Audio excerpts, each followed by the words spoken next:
Hola, muy buenas a todas y a todos y bienvenidos a al nuevo módulo de formación en innovación y emprendimiento rural. Yo soy Javier Jiménez del equipo de Lab Rural Canarias y de la escuela de Lab Rural Canarias y en primer lugar agradecerles a todos ustedes por el visionado y participar en esta cápsula formativa y a la Confederación Empresarial de Lanzarote por promoverlo.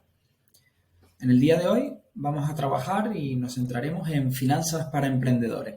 La finanza, sobre todo para aquellos emprendedores que no vienen del mundo de la economía y de la administración y gestión de empresas, suele ser uno de los aspectos más complicados a la hora de arrancar el proyecto emprendedor.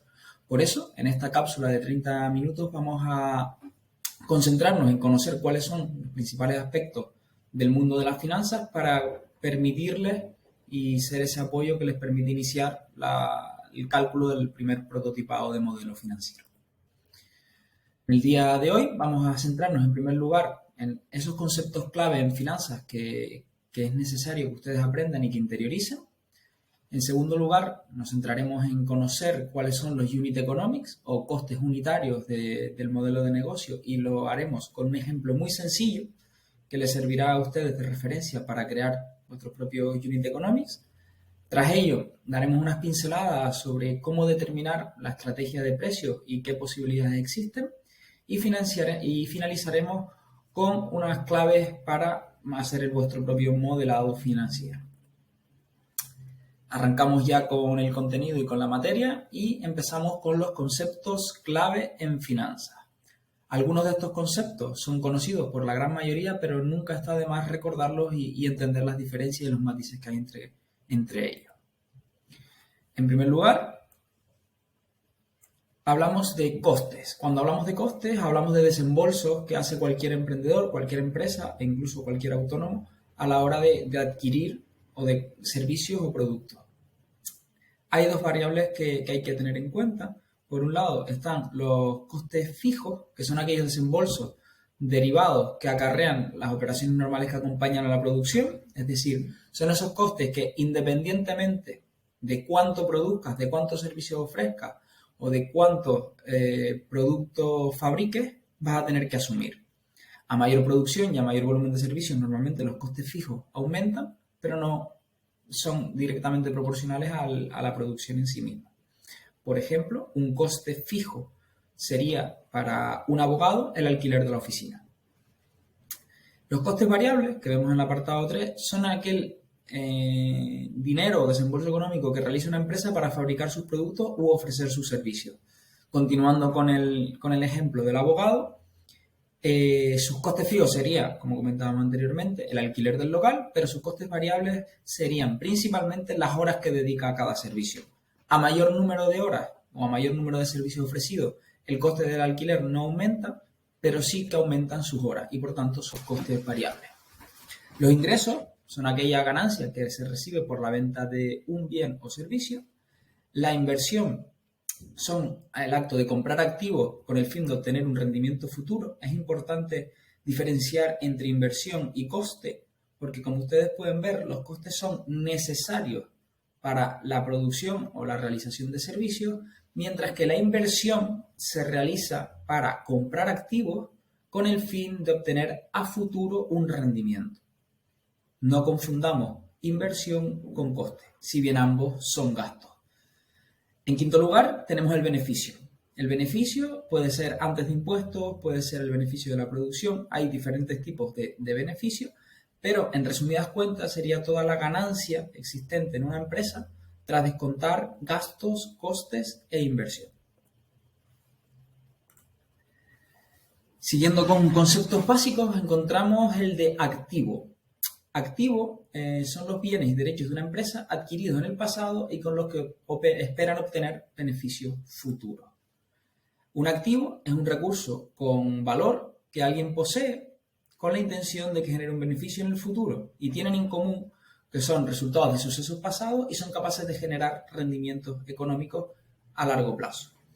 Todos los activos tienen el potencial de traer dinero a la empresa, ya sea mediante su uso, su venta o su intercambio. Por ejemplo, la compra de maquinaria sería un activo. Continuando con el pasivo, son todas aquellas deudas y obligaciones con las que una empresa financia su actividad y le sirve para pagar su activo. Un pasivo serían los préstamos, las deudas y todo aquello que la empresa adquiere, los compromisos que adquiere de pago en el futuro que adquiere en el momento presente. Existen dos tipos de pasivo, el pasivo corriente y el no corriente. El corriente hace referencia a las obligaciones que se tienen a corto plazo y el no corriente las que se tienen a largo plazo. Los tres componentes que componen, valga la redundancia, un balance financiero son el activo, el pasivo y el patrimonio neto. La suma de activo, el activo tiene que dar la suma de pasivo más patrimonio neto. ¿Y qué es el patrimonio neto? El patrimonio neto de una empresa son aquellos elementos que constituyen la financiación propia de la empresa y, por tanto, los recursos financieros propios. Continuando con la amortización es un concepto fundamental, especialmente en las empresas que producen y que por tanto producen bienes y que por tanto adquieren material, aunque también en aquellas que hacen desarrollo, por ejemplo, de software. Y la amortización es la depreciación o disminución de valor de un activo o pasivo en el tiempo. Finalmente, hablamos de un concepto de deuda buena y deuda mala. Este concepto, si bien no es heterodoxo en cuanto a finanzas, habla de que la deuda buena son todos aquellos préstamos, es decir, aquellas obligaciones de pago en el futuro que adquiere una empresa destinados a la adquisición de activos, si bien la deuda mala sería todas aquellas obligaciones de pago futuros que adquiere una empresa para financiar pasivos. Siguiendo con los conceptos básicos, entramos en el concepto de apalancamiento. El apalancamiento es una estrategia utilizada para aumentar las ganancias y pérdidas de una inversión. Es decir, el apalancamiento se trata de la relación entre el crédito y el capital propio. Cuanto mayor es el crédito, mayor es el apalancamiento. Y el concepto se basa en la idea física de la palanca. Con poco esfuerzo puede levantar mucho peso si se hace de la manera adecuada. ¿En qué consiste esta idea? Consiste en utilizar créditos, coste fijo o cualquier otra herramienta a la hora de invertir que permita multiplicar la rentabilidad final de una inversión, ya sea positiva o negativamente. Por ejemplo, si vas a comprar una maquinaria que te va a producir, que cuesta 10.000 euros en el presente, y te va a producir un rendimiento económico del 5% y el coste del crédito es del 4%, te estarías apalancando en ese 1% que te permitirá crecer. En términos más coloquiales sería cuando tú pides un préstamo para pagar un bien, un servicio o una inversión que te va a dar mayor beneficio en el largo plazo que los costes que tiene el propio crédito. El flujo de caja, el siguiente concepto, hace referencia a las salidas y entradas de dinero que tiene una empresa o proyecto en un periodo determinado. Es vital que el flujo de caja en cualquier empresa, si bien a los inicios suele ser negativo, tienda a ser positivo para reducir la deuda y ser una empresa rentable. Especialmente en las empresas tecnológicas es uno de los aspectos más críticos, puesto que conllevan mucho tiempo de desarrollo, y también igual que sucede en las empresas innovadoras, los flujos de caja negativos se van acumulando a pesar de que van creciendo, por lo que para tener una salud financiera es esencial tener un flujo de caja siempre positivo, si bien entendemos que en los primeros estadios de cualquier emprendimiento esto no es posible. Continuamos con el umbral de rentabilidad. El umbral de rentabilidad, también llamado punto muerto o punto de equilibrio, determina el número de unidades producidas para el cual se igualan los ingresos y costes totales. Siguiendo, hablamos de rentabilidad económica, que es el beneficio que obtiene una empresa por las inversiones realizadas. Recordando el término anterior, cuando la rentabilidad económica de una inversión es mayor que el coste de un crédito, es decir, que el porcentaje de interés, estaríamos apalancándonos positivamente. Y finalmente llegamos al concepto de liquidez. Es la capacidad de un activo de convertirse dinero en el corto plazo sin necesidad de reducir el precio. El grado de liquidez es la velocidad con la que un activo se puede vender o intercambiar por otro activo, y cuanto más líquido es un activo, más rápido lo podemos vender y menos arriesgamos a perder al venderlo. El dinero en efectivo es precisamente el activo más líquido, ya que es el más fácilmente intercambiable por otros activos en cualquier momento. Ahora continuamos con el apartado 2 de este módulo de finanzas para emprendedores, en el que vamos a centrarnos en conocer tus unit economics o costes unitarios mínimos viables. Cuando hablamos de unit economics o de economía unitaria, se refiere a los ingresos y costos de una empresa relacionados con una única unidad de producción. Una unidad es simplemente un elemento separado y cuantificable que la empresa puede crear y vender y que agrega valor tanto a los clientes como al negocio. Estos unit economics son más fácilmente entendibles en las empresas que venden productos, pero es igual de asimilable en aquellas que realizan servicios. Cuando el primer paso para definir nuestros unit economics es definir esa unidad sobre la que vamos a realizar nuestro análisis económico. En empresas como Netflix hablaríamos de suscriptores, es decir, qué beneficio obtenemos por cada suscriptor. En empresas como una tienda hablaríamos, o una fábrica, de productos vendidos, es decir, si yo vendo una lámpara, qué costes tiene esa lámpara y qué beneficio obtengo de ella. En las empresas de servicios, como podría ser la formación, hablaríamos de si yo doy una clase a 5 alumnos, qué rendimientos y qué costes tiene para mí esa clase. Y en proyectos realizados igual. Ahora vamos a centrarnos en un modelo muy sencillo para que les permita a ustedes entender el concepto y poder aplicarlo en sus modelos de negocio. Vamos a pensar que tenemos un artesano que se dedica a la fabricación de sillas. Estas sillas se venden de forma unitaria, es un ejercicio teórico y tenemos que conocer cuáles son los costes variables y los costes fijos de esta silla, así como el precio de venta que nosotros estipularemos para conocer qué margen de rentabilidad o qué beneficio tendremos por cada silla producida. Vamos a suponer, al tratarse de un ejercicio teórico y ser un proyecto emprendedor que está arrancando, que este artesano quiere vender su silla al mismo precio que el de sus competidores. Esta silla tiene un precio de 65 euros. Entonces, el artesano piensa que para que su producto sea vendido y sea competitivo en el mercado, tiene que venderlo a 65 euros. ¿Es o no viable vender y fabricar una silla a ese precio? Vamos a verlo.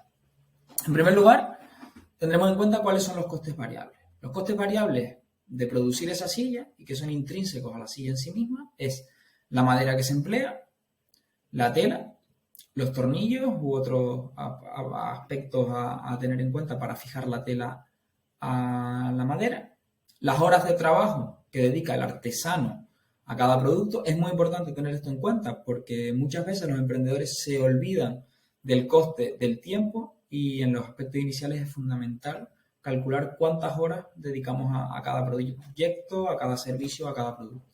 También el transporte individual de cada silla y por último otros costes que nosotros siempre recomendamos situarlos en torno al 7%.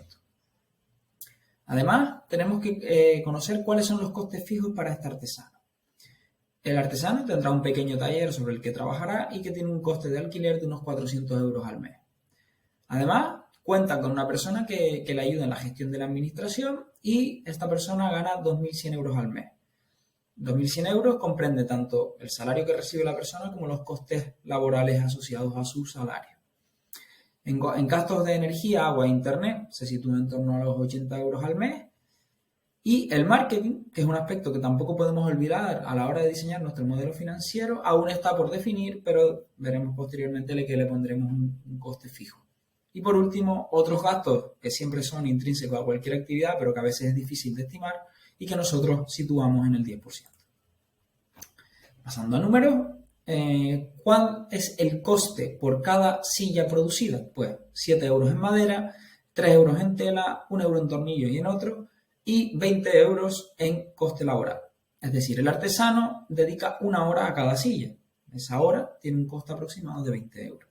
Además, cuando enviamos la silla tiene un coste de 4 euros y en otros costes unos 2,50 euros. Por lo que el coste variable por unidad es de 37,45 euros.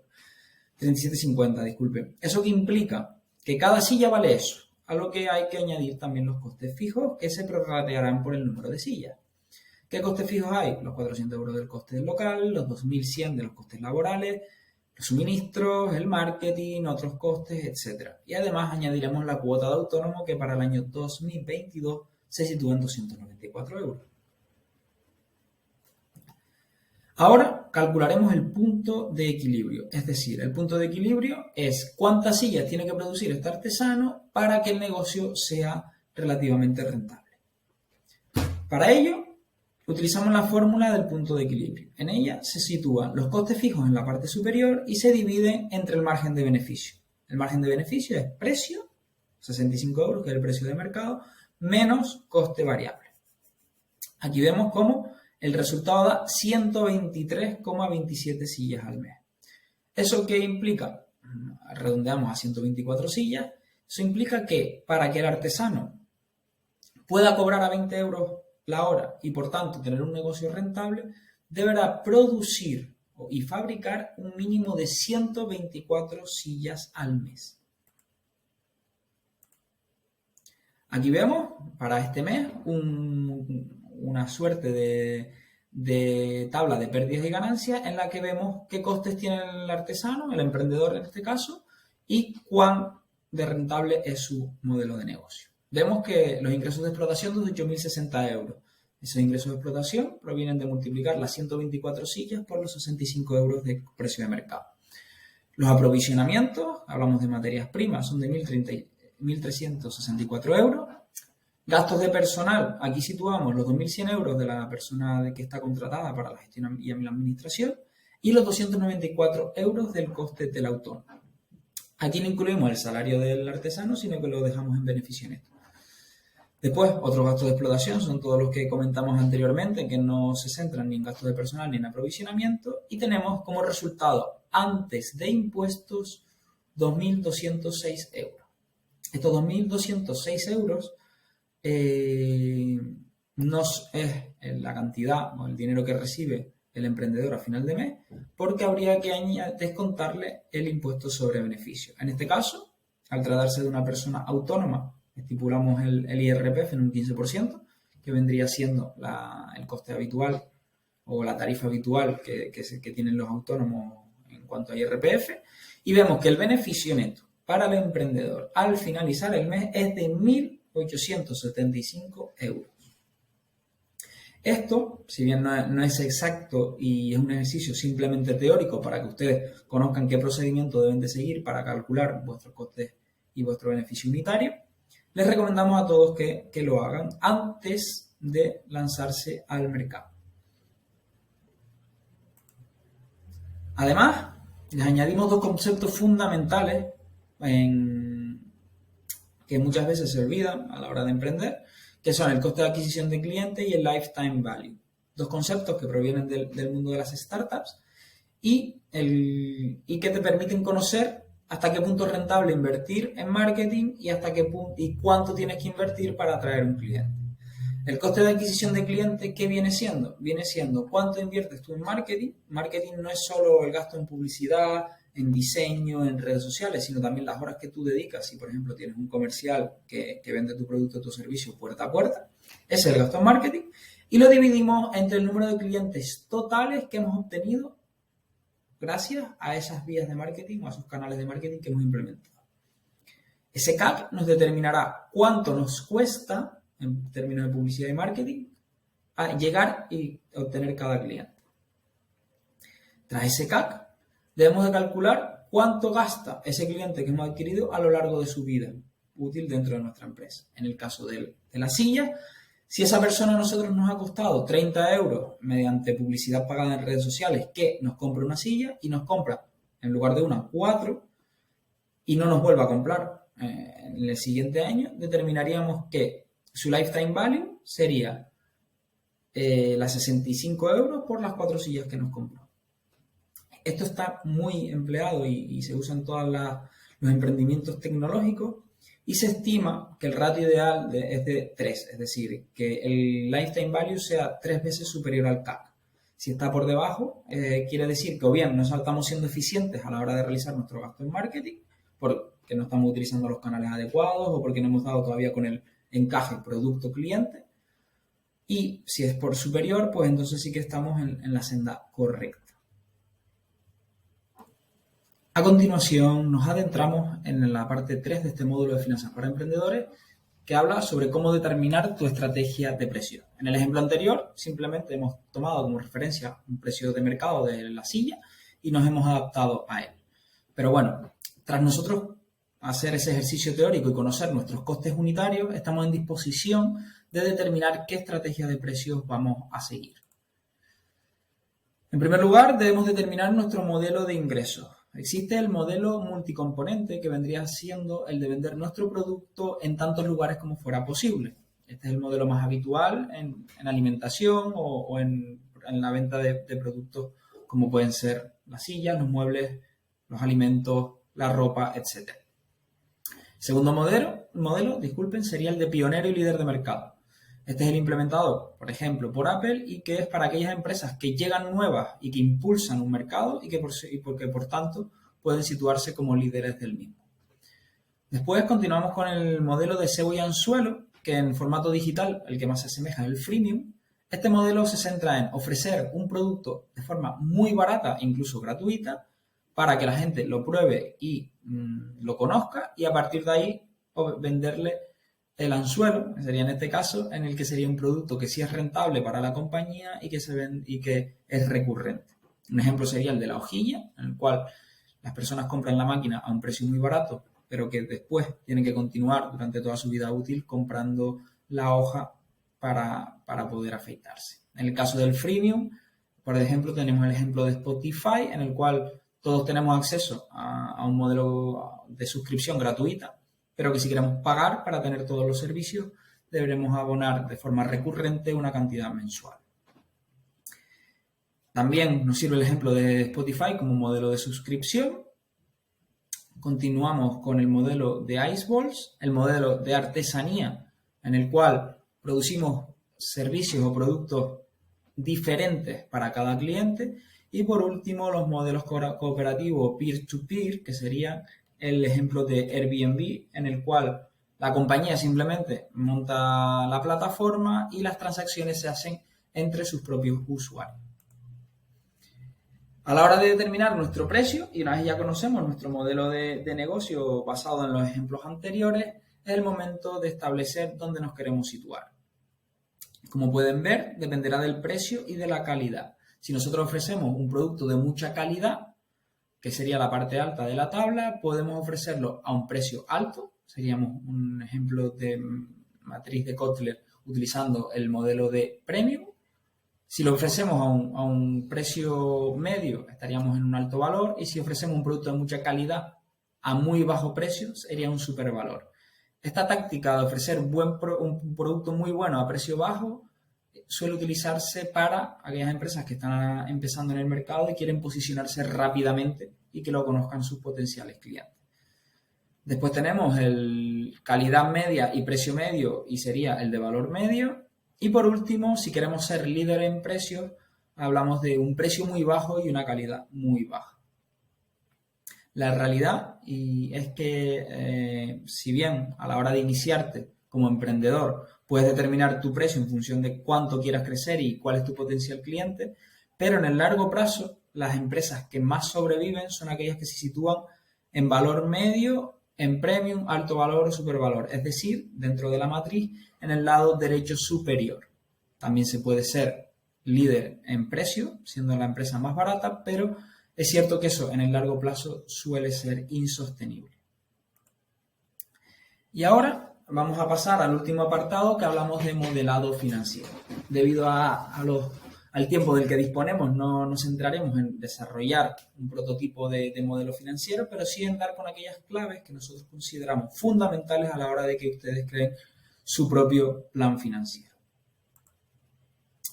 Ese modelado financiero no es otra cosa sino el proceso de crear un resumen de los gastos y ganancias de una empresa en una hoja de cálculo, en un Excel o en un Google Sheets o en el que ustedes deseen. Estos datos se utilizan posteriormente para calcular el impacto de un evento o decisión futura. El modelado financiero no es la realidad de tu empresa, pero sí que, basado en tus costes unitarios, basado en las primeras pruebas que has hecho a la hora de emprender y basado en el mercado, estimar a 2-3 años vista cómo vas a crecer, de qué manera vas a crecer, cuáles van a ser tus principales gastos, qué inversiones vas a tener que realizar y, en resumidas cuentas, saber hasta qué punto es viable tu proyecto emprendedor. ¿Qué aspectos consideramos clave a la hora de hacer vuestro propio modelado financiero? En primer lugar, ¿qué inversiones vas a realizar al arrancar tu proyecto emprendedor y las amortizaciones derivadas de las mismas? ¿Qué costes laborales vas a tener? ¿Qué costes variables, wrappers, es decir, descuentos por volumen de compra, vas a poder acceder? ¿Y hasta qué punto es escalable este negocio en los 3 primeros años? También deberás determinar cuál es tu crecimiento esperado. Deberás realizar hipótesis y hacer pruebas en marketing para determinar tu coste de adquisición de cliente y tu lifetime value, como vimos anteriormente. Y, por supuesto, deberás conocer cuál es el flujo de caja que tendrás mes a mes en los próximos 3 años. Se recomienda que este modelado financiero se haga a 3 años porque es un tiempo en el cual tú podrás crecer, podrás ir probando y asumiendo hipótesis dentro de tu proyecto emprendedor sin asumir proyecciones a largo plazo a un futuro muy lejano que son inviables y que probablemente no se ajusten a la realidad. A la hora de realizar el plan financiero, deben de tener en cuenta que en cualquier proyecto emprendedor, al inicio, lo más importante es tener mayor número o que los costes variables sean superiores a los costes fijos. ¿Por qué? Porque probablemente el proyecto emprendedor, la idea de negocio que tengas ahora mismo, no será la misma dentro de 2 años y tener costes variables te va a permitir no gastar demasiada caja, no tener que endeudarte demasiado al inicio, mientras vas ajustando el producto al mercado. A la hora de desarrollar el prototipo financiero, en primer lugar, calcula tus flujos de caja. Los flujos de caja es qué ingresos o qué beneficios vas a tener al final de cada mes basado en tus unit economics. Después, estudia pormenorizadamente tus costes fijos y variables y la inversión necesaria para implementar tu proyecto emprendedor. Como comentamos anteriormente, si esa inversión la puedes amortizar o puedes endeudarte y apalancarte financieramente de forma positiva en el medio plazo, muchísimo mejor. Y por último, crea tu cuenta de pérdidas y ganancias ficticia. Si bien la cuenta de pérdidas y ganancias es obligatoria para las sociedades mercantiles, si en tu caso eres autónomo, aún así recomendamos que la crees. Esta cuenta de pérdidas y ganancias, como vemos al ejemplo, no deja de ser un resumen muy breve, pero también muy claro de qué costes tienes, qué inversiones has realizado y si la empresa está siendo rentable o no en cada mes. Aquí podemos ver de los ingresos de explotación, que vendrían siendo los ingresos que tiene la empresa de forma habitual por su venta de productos y o servicios. Después, los gastos de explotación en términos de materias primas, sueldos y salarios, suministros, arrendamiento, etcétera, etcétera. También los ingresos financieros y los gastos financieros. Al inicio probablemente tengas más gastos financieros que si estás endeudado. Y también tener en cuenta los impuestos. Una vez ya hecho esos unit economics, esa cuenta de pérdida y ganancia inicial, pasamos a la cuenta de pérdidas y ganancias a 3 años vista. No deja de ser una proyección basada en el primer año de cómo vas a crecer a 3 años vista. Eso te permitirá saber cómo vas a amortizar tus inversiones y si en el caso de que los primeros años normalmente los resultados del ejercicio son negativos, sí te permite tener una visión a largo plazo de cuándo vas a empezar a tener ganancias y cuándo va a empezar a ser rentable tu modelo de negocio.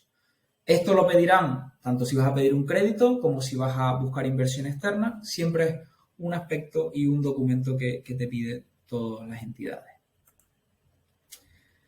Ya finalizando con este módulo, recomendarles que no realicen solo un modelado financiero económico, sino también apliquen mediciones de impacto y contabilidad para aspectos ambientales y sociales. ¿Qué beneficios ambientales y sociales tiene tu modelo de negocio y qué impactos negativos tiene para tenerlo en cuenta? Y recomendamos, como siempre, la contabilidad de la economía del bien común. En clave de emprendimiento rural, ¿qué matices o qué detalles hay que tener en cuenta? Por norma general, es más difícil acceder a financiación. Sin embargo, el lifetime value de los clientes, al situarse en una zona determinada, suele ser mayor, suelen ser clientes más fieles.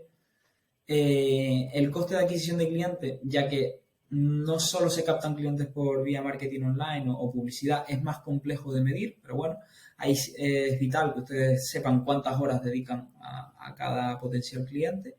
Y por último, si se tratan de negocios físicos, el crecimiento está muy condicionado a la diversificación del producto, ya que tu potencial de clientes en una comarca está limitado, por lo que para crecer probablemente no puedas vender ese mismo producto a las mismas personas, sino que tendrás que diversificar. Ya para finalizar, animarles a que completen nuestra encuesta sobre iniciativas de espacios de encuentro sobre emprendimiento rural y mucho más, que tienen el enlace tanto en la presentación como en la caja del vídeo. Agradecer y invitarles a conocer al equipo de Lab Rural Canarias, del cual formo parte y que está haciendo posible esta formación. Y, por supuesto, invitarles a que cualquier duda, pregunta o cuestión que tengan, que nos contacten, ya sea por teléfono, por email o por la vía que ustedes consideren. Por supuesto, agradecer a la Confederación Empresarial de Lanzarote a hacer posible estas píldoras formativas y animarles a emprender, a hacerlo teniendo en cuenta las finanzas y a vernos y encontrarnos por el medio rural de Canarias. Muchas gracias.